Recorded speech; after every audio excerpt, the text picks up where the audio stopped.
Je suis président de l'Ordre des médecins, directeur du réseau gabonais pour la performance du système de santé et je suis hépato-gastro-entérologue. L'Assemblée générale a deux grandes séquences. La première séquence, c'était de faire le rapport moral et le rapport financier pendant le temps écoulé.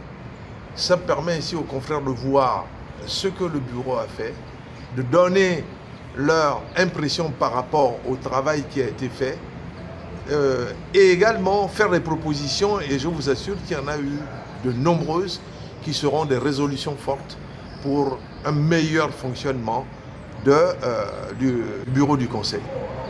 Et en deuxième séquence, nous aurons le travail sur les outils de gouvernance. Parce qu'effectivement, nous avons des outils de gouvernance qui datent d'un demi-siècle. Moi, je prends l'ordonnance 34/75, c'est 75, nous sommes en 2025, ça fait 50 ans. Il y a lieu de les revoir, et comme nous le disions dans notre propos préliminaire, c'est qu'il faut absolument que nous suivions la dynamique générale. La dynamique générale, c'est celle de la Ve République, c'est-à-dire revoir l'institution que nous sommes, parce que nous ne sommes pas une association. Nous ne sommes pas une association, nous sommes une institution de la République, conseil du ministère de la Santé. Dans ces conditions, il faut que nous revoyions l'ordonnance 34/75 du 18 juin 1975, instituant l'ordre de médecins en République gabonaise.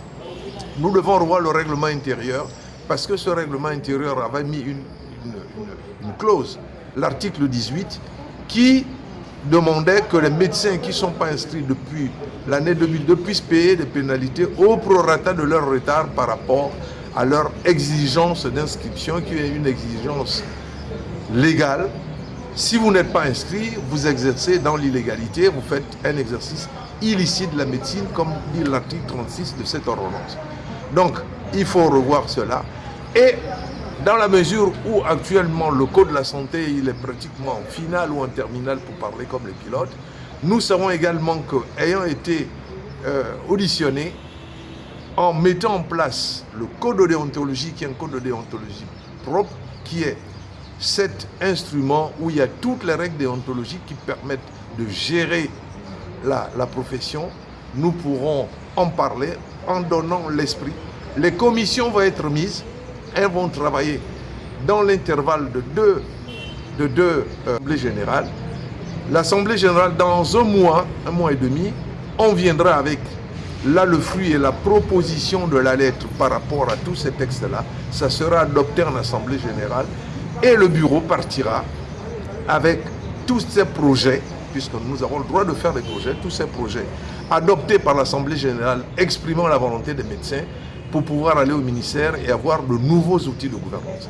Et au sortir de là maintenant, nous allons, et également ici, c'est une décision forte, c'est mettre les dates de ces deux rencontres en sachant très bien que la loi nous oblige qu'à partir du moment où nous avons annoncé qu'il y a l'élection, après 2 mois, nous organisons rapidement une assemblée générale pour le renouvellement du bureau. Donc les activités de base qui sont celles des inscriptions et celle bien sûr mais le gros apport de 2025 par rapport au bureau, c'est que nous avons pu, sur le plan, parce que 2025 là c'est un peu la coordination c'est de mettre en place un réseau qui fasse en sorte que, et d'ailleurs les remarques qui ont été faites, je prends le deuxième volet de la question, les remarques qui ont été faites, c'est que l'ordre des médecins ne communique pas assez et surtout ne forme pas assez.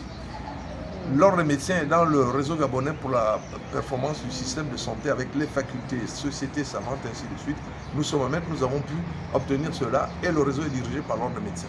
Le deuxième élément, c'est sur le plan international. Nous avons eu la chance que sur le plan international, nous avons été mettre les fondations de l'association des autres francophones d'Afrique, et le Gabon y est. L'autre élément, c'est que l'invitation à laquelle nous avons répondu au Maroc, faite par la fondation Mohamed VI, sur la performance du système de santé et la souveraineté sanitaire, nous avons obtenu suffisamment d'éléments qui sont 6 piliers.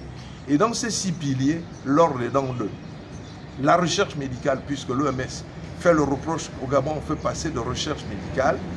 Nous avons le réseau qui va le faire. Et l'autre élément, c'est que là, il y a également la formation. Au niveau de la formation, nous avons également cela. Donc, ça, ce sont de gros apports de 2025 que nous avons eu, parce que 2025-2026, on se chevauchait. Et le dernier élément, c'est que l'ordre a été également honoré d'être invité par d'autres ordres pour faire des échanges. Ils ont estimé que l'ordre de médecins pouvait aller là-bas échanger par rapport à ce qui se fait, parce que tout en restant modeste, en disant que nous avons fait ce que nous avons pu, mais quand on va à l'extérieur, on se rend compte qu'ici, nous faisons quand même certaines choses que... Pourquoi chacun de nous fait comme il veut? Mais c'est là où on attend que vous veniez nous aider tous à reprendre le droit chemin. On a été partout. Dans la formation, je dis bien, on commence avec la formation pour terminer avec la pratique. Dans la formation, vous avez votre mot à dire. Comment voulez-vous, qui a appris? Il y a les métiers, médecine, biologie et tout, même n'importe quel métier, mais surtout ceux-là qui touchent à l'humain, à sa vie. Il faut de la pratique. Et la pratique, il faut être encadré. Encadré. Nous, aujourd'hui, on veut que nos jeunes soient performants, on ne les encadre pas comme il faut. Mais enfin,